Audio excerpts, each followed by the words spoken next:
Hello teachers, and welcome to part one of our video training series on how to use SchoolAi. Today I thought I'd show you how to use the tools feature. This is one of our three essential pillars. We're going to go ahead and come over to tools. Now the thing you need to know about the tools is that these are really just for teachers. You can see right away it's telling me, hey, if you want to do something for students, do a space instead. We'll get to spaces later, but first let me show you how you can use the tools in SchoolAI to save some time. A good way to think about this is it's really a document generator, and they've got a bunch of kind of preset document templates that can be used. You can see we've got lesson plans, multiple choice quizzes. If you're short on teacher jokes, you can generate jokes, rubrics, letters of recommendation. If you've got a lot of those coming your way, you can have SchoolAI do a lot of the heavy lifting for you and then tweak it to exactly what you need. So let's start. Today I'm going to show you a worksheet. We're going to go ahead and click on Generate. And then it's going to ask, what kind of worksheet is this about? And I'm going to go ahead and say, let's do the 8 parts of speech. And I want this to be for, I don't know, let's say 10th grade. Now, I don't know all the standards off the top of my head, but if you want to make sure that you're hitting specific standards, you can actually click on this, make sure you're set to Utah, go to the correct grade that you need. It might take a second and then find the correct subject. Obviously, I'm going to be in English Language Arts. And then I can go and find the strand that I need. Now, like I said, let's use this one, analyze nuances in the meanings of words. So I can select that, and it's added in there, and it will make sure that whatever it generates is aligned with that standard. I'm going to go ahead and click Generate, and it will take just a minute. SchoolAI isn't always super crazy fast, but right away you can see it's already making a worksheet for me about all these different parts of speech, right? And this is something that if I wanted to, I could double check it, make sure that it's what I'm looking for, and then send it out to students.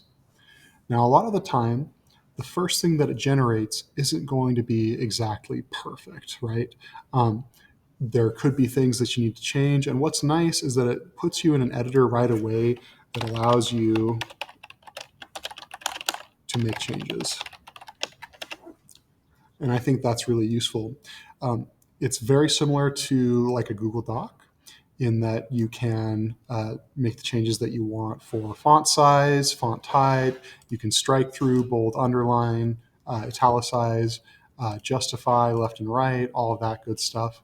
And then when you're done with it, you can actually come over to this export button and you can export it as a Google Doc or as a PDF so that when you're done, you've got a usable product for what you need. You can also share it. You can take the link, share it to whoever you need to, and then you can collaborate on it. In addition, if it completely gets it wrong the first time, you can come over here to this prompt dropdown, and there's your same prompt that you actually started with. And I can tell it focus on, and I don't know, I could say adverbs, right? And then I could regenerate it or even just share the prompt so that somebody else could generate something similar.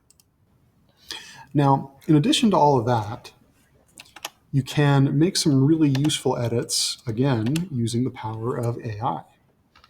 Now, let's say, look, for example, I've got all these definitions here. I don't really like how this is laid out, so I'm just going to select this.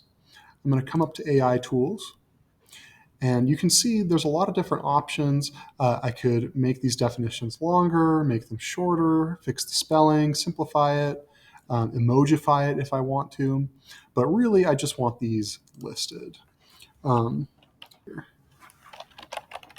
Please put these in the list format. I can copy that. I can go ahead and, if the insert doesn't work, I can paste them in, and voila, now they're in list format.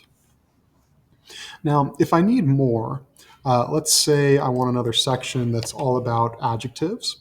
I can hit the backslash, and it's going to give me some options. Obviously, I can add other headings, do some lists, I can even put in my own AI generated images. I'm going to go ahead and ask it to generate another section. Please generate section 5 adverbs. And I'm going to say, hey, I just want a whole section just on adverbs. We're going to go ahead and hit generate. And voila, there we have it. It gives us a whole section about it. And sometimes it overdoes it a little bit. This is like probably more than I would want. In fact, looking at this, right, this isn't even a worksheet. It's just like tips on adverbs. So I would probably want to kind of change that up. Let's see.